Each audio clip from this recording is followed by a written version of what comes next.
Hi there everybody, thanks for watching, and as promised, here are the 6 things that I love about Final Cut Pro 10. Number 1, the primary storyline.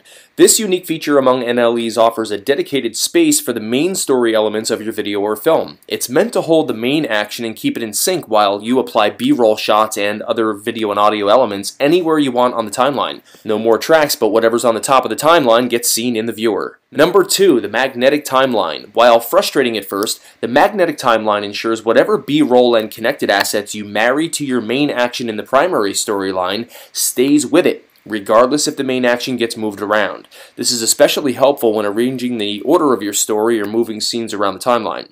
In a nutshell, if anything gets moved around or taken away from the magnetic timeline, the object just after that will move into its place. Need to have some space between your scenes or elements? Use a gap. Number 3, keyword tagging and filtering. One of the best things about Final Cut Pro 10 is its keyword tagging and filtering tools. You can assign clips any name or tag that you like, and it'll be placed into its own keyword collection.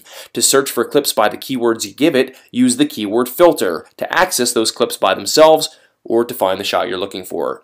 Number 4, clip renaming. Taking keyword tagging a step further, Final Cut Pro 10 can actually rename your clips inside the program to make cataloging and searching for them even simpler. Use the Apply Custom Name command to set up lists of categories for your clips. Final Cut Pro 10 will change the names in the event browser, so using the search bar in the event viewer is a breeze. I like to rename all of my clips at the beginning of a project and then add tags for more narrow filtering later on. Number 5, compound clips. Compound clips allow you to merge multiple clips such as in a single scene and bring them together in one clip to keep the items in sync and to keep them neat on the timeline. This is great for rearranging scenes or applying audio and video effects to groups of clips. If you merge a scene, it can always be re-expanded though at any time with a double click for further editing.